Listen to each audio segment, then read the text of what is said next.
देखिए बच्चों, मैथ की ऑनलाइन क्लास में आपका स्वागत है। द्विघात समीकरण चैप्टर से कक्षा 10 में गुणनखंड करने के लिए आता है। अगर कह दें निम्न का गुणनखंड कीजिए तो आप चाहे मध्य पद से कर दें, चाहे धराचार से कर दें, चाहे पूर्ण वर्ग बीज से कर दें। लेकिन अगर कह दे कि निम्न का गुणनखंड, देखिए मध्य पद भी सरल है क्योंकि उसको कक्षा 8 से हल करते चले आए और 9 भी हल किया है।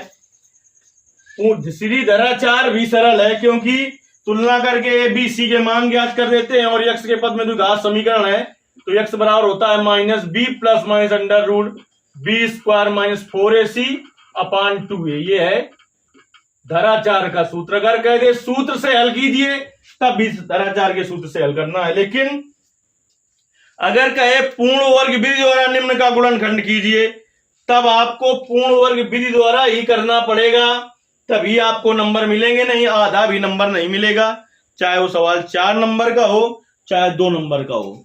तो आइए हम बताते हैं पूर्ण वर्ग विधि द्वारा समीकरणों को हल करना। जैसे कि एक सवाल ले रहे हैं हम कि समीकरण 2x स्क्वायर और माइनस x माइनस 6 बराबर 0 के मूल पूर्ण वर्ग बनाकर ज्ञात कीजिए या निम्न द्विघात समीकरण को पूर्ण वर्ग विधि से हल कीजिए। पूर्ण वर्ग विधि से किसी समीकरण को हल करने की क्रिया विधि है कि सबसे पहले एक्स स्क्वायर वाले पद को स्वतंत्र कर लिया जाता है। इसका मतलब यह हुआ कि अगर एक्स स्क्वायर वाले पद में किसी संख्या से गुणा है तो पहले पूरे समीकरण में उतने से ही भाग दे देते हैं। तो इसमें कितने से गुणा है तो दोनों पक्षों में 2 से भाग देने पर, दोनों पक्षों में 2 से भाग देने पर जितने से गुणा हो एक्स स्क्वायर वाले में उतने से क्या करोगे, भाग दे दोगे। तो 2x स्क्वायर बटे 2 माइनस 1 बटे 2x माइनस 6 बटे 2 बराबर 0। तो इससे एक कट जाएगा तो x स्क्वायर माइनस 1 बटे 2x और माइनस 3 बराबर 0। जब x स्क्वायर वाला पद स्वतंत्र हो जाए तो बचे हुए समीकरण जो अब आया समीकरण, इसकी तुलना की जाती है द्विघात के मानक समीकरण ax square plus bx plus c बराबर 0 से। तो इससे हमें a b और c के मान मिल जाते हैं और a का मान हमेशा एक ही रहेगा क्योंकि स्वतंत्र किया गया है। क्योंकि क्या किया गया है, b का मान क्या आया माइनस 1 बटे 2 और c का मान कितना है माइनस 3। b का जो मान आता है उसका आधा किया जाता है, b के मान का आधा किया जाता है। तो b के मान का आधा करने पर, b के मान का आधा करने पर तुम्हें कभी किसी संख्या का आधा करना हो तो उसमें 1 बटे 2 से गुणा कर दिया जाता है। तो माइनस 1 बटे 2 का आधा करना है तो 1 बटे 2 से गुणा कर दो, क्या आएगा माइनस 1 बटे जो आधा आता है उसका वर्ग कर दिया जाता है। जो आधा आता है b के मान का उसका वर्ग कर दिया जाता है। तो b के मान का आधा कितना आया है माइनस 1 बटे 4 का वर्ग कितना होगा 1 बटे 16।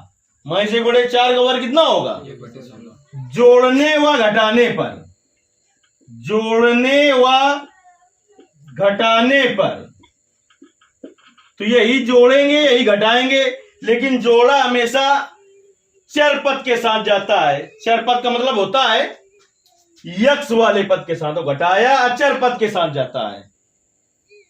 तो ये हो जाएगा यक्स स्क्वायर माइनस का 1 बटे 2x और प्लस का 1 बटे 16 और माइनस 3 और माइनस का 1 बटे 16 बराबर 0। अब देखिए ये किसका वर्ग है, यहां पर माइनस लगा हो तो ये हो जाएगा x माइनस 1 बटे 4 का होल स्क्वायर। अगर यहां पर प्लस होता तो ये हो जाता है x प्लस 1 बटे 4 का a square plus b square minus 2ab करोगे यही आ जाएगा। माइनस इससे कॉमन ले लें, इसके बटे कुछ नहीं तो 1 है तो 16 एलसीएम ले लेंगे तो 16 से 48 धन 16 का भाग 16 में दोगे 1 बार जाएगा, कितना हो जाएगा बराबर 0। तो x माइनस 1 बटे 4 का होल स्क्वायर माइनस 48 1 49 बटे 16 बराबर 0। तो x माइनस 1 बटे 4 का होल स्क्वायर बराबर 49 बटे 16। तो यहां से x माइनस 1 बटे 4 बराबर क्या आ जाएगा, इधर से स्क्वायर हटेगा, इधर प्लस माइनस का चिन्ह लगेगा, प्लस माइनस अंडर रूट, इधर से स्क्वायर हटेगा, इधर प्लस माइनस और अंडर रूट का चिन्ह लग जाएगा, 49/16। तो x माइनस 1/4 बराबर क्या आ गया, प्लस माइनस 49 का वर्गमूल 7 और 16 का 4। एक बार प्लस ले लेंगे, एक बार माइनस ले लेंगे। तो प्लस लेने पर, तो पहले प्लस ले लीजिए, तो प्लस लेने पर क्या हो जाएगा, प्लस लोगे तो x माइनस का 1/4 उधर है प्लस माइनस, तो पहले प्लस ले लिया, 7/4। तो x बराबर 7/4 धन 1/4, तो x बराबर 4 एलसीएम ले लीजिए, 7 धन 1, तो x बराबर 8/4। तो x बराबर कितना आ गया, 2। अब एक बार माइनस ले लेंगे, क्या करने पर, माइनस लेने पर। तो देखिए क्या हो जाएगा, x माइनस 1/4 बराबर -7/4। अब इसको इधर ले जाओ, तो x बराबर -7/4 और ये माइनस में है तो क्या में जाएगा, +1/4। तो x बराबर क्या हो जाएगा, 4 एलसीएम ले लो, -7 + 1, तो x बराबर क्या आ गया, माइनस का 6/4। तो x बराबर आ गया -3/2। तो ये मूल इसके क्या होंगे, 2 और -3/2। आप समझते हैं पूर्ण वर्ग विधि द्वारा गुणनखंड करने की क्रिया विधि। सबसे पहले x² वाले पद को स्वतंत्र कर लेते हैं, फिर इसके बाद स्वतंत्र होने के बाद जो समीकरण आए उसकी तुलना किससे करते हैं, ax² + bx + c बराबर 0 से। तो इससे हमें a, b और c के मान मिलेंगे। a का मान हमेशा एक ही होगा, ये स्वतंत्र करा लेंगे। फिर b का जो मान आए, मेन रोल किसका है, b के मान का, b का जो मान आए उसका आधा करते हैं। किसी भी संख्या का आधा करना हो तो उसमें 1/2 से गुणा करा दिया जाता है। किसी भी संख्या का आधा करना हो तो उसमें 1/2 से गुणा करा दिया जाता है। तो b के मान का जो आधा आए फिर उसका वर्ग कर देते हैं, उतना ही जोड़ देते हैं और उतना ही घटा देते हैं, तो पूर्ण वर्ग बन जाता है। जोड़ने वाला पद चर पद के साथ लिया जाता है और घटाने वाला पद अचर पद के साथ लिया जाता है। तो हेडिंग डाल लेनी है, वो हम क्रिया विधि आपको लिखाई दे रहे हैं कि पूर्ण वर्ग विधि द्वारा गुणनखंड ज्ञात करने की क्रिया विधि। तो क्या लिखोगे, सुन लीजिए। सबसे पहले x² के पद को स्वतंत्र करना है, यानी x² वाले पद में यदि किसी संख्या से गुणा है तो उतने से पूरे समीकरण में भाग दे देना है। जब x² वाला पद स्वतंत्र हो जाएगा तो उसकी तुलना करोगे द्विघात के मानक समीकरण ax² + bx + c बराबर 0 से। तो इससे a, b, c के मान मिलेंगे। b का जो मान आए उसका आधा करो। किसी भी संख्या का आधा करना हो तो उसमें 1/2 से गुणा कर दिया जाता है। बार बार क्यों भाग कर रहे हो। जब b के किसी भी संख्या का आधा करना हो तो उसमें 1/2 से गुणा कर दिया जाता है। जो आधा है फिर उसका वर्ग करते हैं और उतना ही जोड़ देते हैं और उतना ही घटा देते हैं, तो पूर्ण वर्ग बन जाता है। दूसरा सवाल लेते हैं, देखिए, जिससे पूर्ण वर्ग विधि बिल्कुल क्लियर हो जाएगी। और यदि नहीं समझ में आया है कहीं पर तो आपको उसके लिए कमेंट करना है, तो फिर से समझा दिया जाएगा। वैसे आज की क्लास के बाद पूर्ण वर्ग विधि द्वारा कभी गुणनखंड गलत नहीं हो सकता है। अगला सवाल है कि x² + 4x धन 3 बराबर 0 के मूल पूर्ण वर्ग विधि द्वारा ज्ञात कीजिए। तो सबसे पहले x² के पद को स्वतंत्र करते हैं, तो है स्वतंत्र। इसमें अगर स्वतंत्र है तो तुलना किससे कर देंगे, समीकरण की तुलना किससे कर दोगे, ax² + bx + c बराबर 0 से। a बराबर 1, b बराबर 4, c बराबर 3। अब लिखोगे b के मान का आधा करने पर, भाषा लिखोगे यहां पर b के मान का आधा करने पर। तो आधा करने के लिए 1/2 से गुणा करना बताया था, तो क्या आया, b के मान का आधा कितना आया, 2। जो आधा है उसका वर्ग करते हैं, तो 2 का वर्ग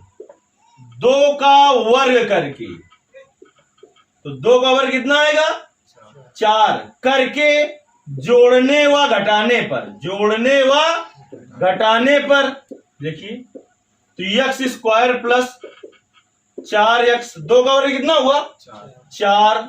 जोड़ा किसके साथ जाता है, एक्स वाले पद के साथ, तो घटाया किस में जाता है, अचर पद के साथ। तो इतना देखिए क्या बन गया, x प्लस 2 का होल स्क्वायर माइनस 3 माइनस 4 तो माइनस 1 बचेगा बराबर 0। तो x प्लस 2 का स्क्वायर बराबर 1। तो x प्लस 2 बराबर, इधर से स्क्वायर हटाएंगे तो प्लस माइनस और अंडर रूट का चिन्ह लग जाएगा। तो x प्लस 2 बराबर क्या आ जाएगा, प्लस माइनस 1 का वर्गमूल 1। अब एक बार प्लस लो एक बार माइनस, तो प्लस लेने पर तो क्या आ जाएगा, प्लस लेने पर बताओ x प्लस 2 बराबर 1। तो x बराबर क्या आ जाएगा, 1 माइनस 2। तो x बराबर क्या आ जाएगा, माइनस 1।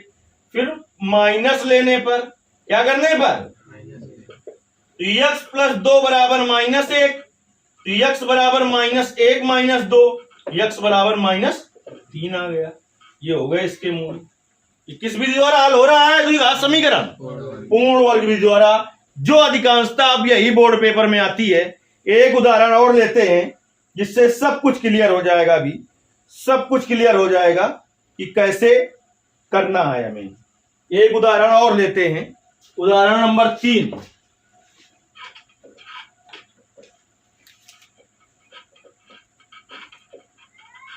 इसके बाद अपनी किताब से आपको कोई भी पूर्ण वर्ग विधि द्वारा गुणनखंड करने का, पूर्ण वर्ग विधि द्वारा गुणनखंड करने का सवाल लगा के देखना है और आप 100% लगा देंगे। समीकरण है 3x स्क्वायर माइनस 5x धन 2 बराबर 0 के मूल पूर्ण वर्ग विधि से ज्ञात करना है। किस विधि से, पूर्ण वर्ग विधि से ज्ञात करना है। तो सबसे पहले हमने कहा था x स्क्वायर वाले पद को स्वतंत्र करना होगा, और हमने कहा था अगर x स्क्वायर वाले पद में किसी संख्या से गुणा है तो पूरे समीकरण में उतने से ही भाग देना है। तो कितने से गुणा है, 3 से। दोनों पक्षों में 3 से भाग देने पर, 3 से भाग देने पर तो दे दो 3x स्क्वायर बटे 3 माइनस 5 बटे 3x धन 2 बटे 3 बराबर 0। तो इससे कट जाएगा, क्या आ जाएगा, x स्क्वायर माइनस 5 बटे 3x धन 2 बटे 3 बराबर 0। जब x स्क्वायर वाला पद स्वतंत्र हो जाए तो हमने कहा था समीकरण की तुलना किससे करोगे, समीकरण की तुलना किससे कर लेनी है आपको, ax square plus bx plus c बराबर 0 से करने पर। तो देखिए क्या आ जाएगा, a बराबर हमने कहा था क्या आएगा, a बराबर 1, b बराबर माइनस 5 बटे 3 आया, c बराबर क्या आया है 2 बटे 3। अब हमें काम का एक है b के मान का, तो b के मान का आधा करने पर, b के मान का आधा करने पर, तो आधा करना हो तो क्या किया जाता है, 1/2 से गुणा। तो माइनस 5 बटे 3 किसी भी संख्या का आधा करना हो तो 1/2 से गुणा, तो हो गया माइनस 5 बटे 6, माइनस 5 बटे 6। जो b के मान का जो आधा है उसका वर्ग करते हैं और उतना ही जोड़ देते हैं और उतना ही घटा देते हैं, तो पूर्ण वर्ग बन जाता है। जोड़ने वाला किसके साथ लिया जाता है, चर पद x वाले पद के साथ। x के पद में है, अगर y के पद में है तो y वाले पद के साथ। तो माइनस 5 बटे 6 का वर्ग करके जोड़ने व घटाने पर, जोड़ने व घटाने पर, तो माइनस 5 बटे 6 का वर्ग क्या होगा, माइनस का वर्ग होगा प्लस 5 का वर्ग 25 और 6 का वर्ग 36।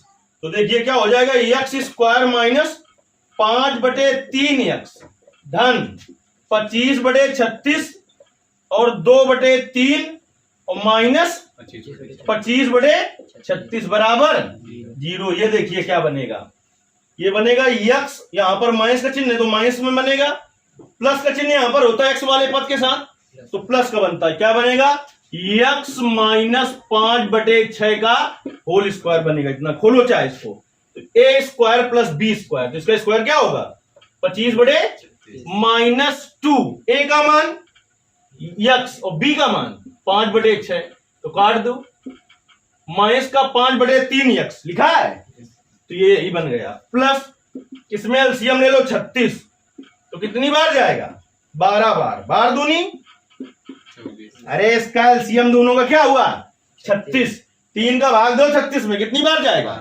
जितनी बार जाए उसका गुणांश में करते हैं, तो बार दूनी 24 माइनस 36 का भाग 36 में दो, एक बार जाएगा, एक गुणते 25 बराबर 0। तो x माइनस 5/6 का होल स्क्वायर, यहां पर क्या बचेगा -1/, बराबर 0। तो x माइनस 5/6 का होल स्क्वायर बराबर 1/, इधर माइनस में था उधर का में जाएगा, तो x माइनस 5/6 बराबर क्या हो जाएगा प्लस माइनस 1/36।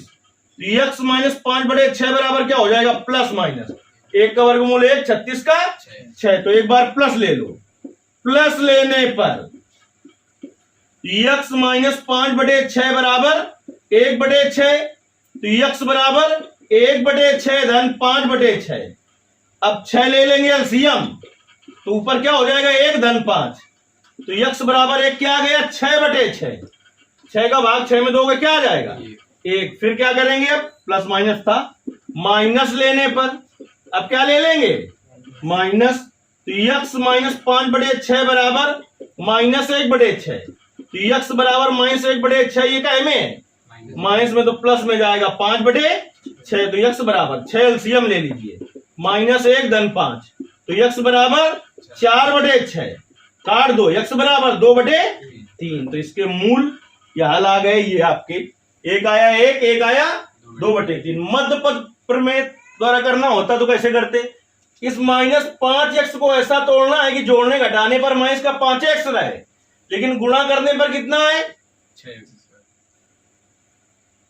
प्लस का 6x², तो कितने में टूटेगा देखो 3x स्क्वायर माइनस 3x और माइनस 2x धन 2 बराबर 0। अगर कह देता गुणनखंड करो तो पूर्ण वर्ग भी न लगानी होती, तो इन दोनों में कॉमन क्या हो जाएगा 3x, तो x माइनस 1 और माइनस 2 कॉमन हो जाएगा, तो x माइनस 1 बराबर 0। x माइनस 1 बाहर कर लेते दूसरे क्वेश्चन में क्या जाता 3x माइनस 2 बराबर 0, तो जब x माइनस 1 बराबर 0 तो x बराबर 1 आया, x बराबर 1। जब 3x माइनस 2 बराबर 0 तो 3x बराबर 2, तो x बराबर 2/3। ये है मध्य पद प्रमेय। अगर कहता निम्न का गुणनखंड किससे कीजिए धाराचार से कीजिए, तो सीधे लिखते हैं समीकरण 3x² धाराचार से कीजिए, कह देता सूत्र के द्वारा कीजिए, तो लिखते हैं समीकरण 3x² माइनस 5x धन 2 बराबर 0 की तुलना द्विघात के मानक समीकरण ax² plus bx plus c बराबर 0 से करने पर, तो a बराबर 3, b बराबर -5, c बराबर 2, और सब मान उठाकर इस सूत्र में रख देते। यहां पर प्लस माइनस चिन्ह था, एक बार प्लस लेते एक बार माइनस, हल हो जाता धाराचार के सूत्र से। लेकिन सबसे कठिन विधि जो इस समय प्रेजेंट टाइम में सबसे ज्यादा आ रही है वो हमने बता दी है। यदि आपको ना समझ में आए तो कहां पर नहीं समझ में आया उसके लिए कमेंट करना है, नहीं कम से कम बोर्ड पेपर के लिए 2 अंक तो निश्चित हो ही गए, 4 अंक का भी आता है।